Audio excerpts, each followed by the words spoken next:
IMF نے تنخواہ طبقے کو ریلیف دینے پر مشروط رضامندی ظاہر کر دی ہے۔ ذرائع کے مطابق IMF کا پاکستان کے دفاعی بجٹ سے مسئلہ نہیں، تنخواہ طبقے پر بوجھ کم کرنے کے لیے بڑے پینشنرز پر ٹیکس لگانا ہوگا۔ تفصیل جان لیتے ہیں، ہمارے نمائندے ارشاد انصاری ہمارے ساتھ موجود ہیں۔ ارشاد، کس طرح ممکن ہو پائے گا ریلیف دینا؟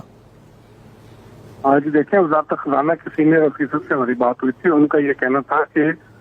IMF جو اس وقت زور دے رہا ہے وہ یہ دے رہا ہے کہ آپ ایک تو اپنے ایکسپینڈیچر کو کنٹرول کریں، سبسڈیز جو ہے وہ غیر ضروری وہ ختم کریں، اور جو ٹیکس نیٹ سے باہر لوگ ہیں ان کو ٹیکس نیٹ میں لائے، اور ٹیکسوں میں دی جانے والی جو غیر ضروری چھوٹ ہے اس کو ختم کریں۔ اور ان اقدامات سے اگر آپ اپنا ایڈیشنل ریونیو اکٹھا کر لیتے ہیں اور ساتھ میں اپنے ایکسپینڈیچر کو کنٹرول کرنے سے آپ کے پاس فزیکل جو کوشن آ جاتا ہے، تو پھر اس صورت میں ہمیں کوئی اعتراض نہیں کہ آپ جو ہے وہ ٹیکس تنخواہ دار طبقے کو ٹیکس میں ریلیف دیں، باقی تنخواہوں میں اضافہ کریں۔ اور جہاں تک ڈیفینس بجٹ کا تھا تو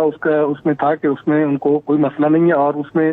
ان کا یہ کہنا ہے کہ ایک تو انٹرسٹ ریٹ نیچے آ رہا ہے، اس سے جو ہے وہ اس میں ریلیف ملے گا کہ اگر انٹرسٹ ریٹ مزید نیچے آتا ہے تو اس سے جو ہے وہ کوشن ملے گا اور ڈیفینس کی ضروریات جو اپنی پوری ہو سکیں گی۔ لیکن اس کے ساتھ ساتھ چونکہ جو ٹینشن چل رہی ہے اس میں پاکستان کے لیے جو ہے وہ اپنے دفاعی بجٹ کو جو ہے وہ بڑھانا اور اپنی دفاعی ضروریات کو پوری کرنا جو ہے وہ ناگزیر ہے، تو اس میں ان کو کوئی اعتراض نہیں ہے۔ ان کا یہی کہنا ہے کہ آپ اپنے ایکسپینڈیچر جو غیر ضروری ہیں ان کو کٹ کریں، اور ساتھ میں جو ہے وہ ایڈیشنل جو ریونیو ہے وہ آپ اپنی آمدنی جو ہے وہ بڑھائیں۔ تو اس میں اگر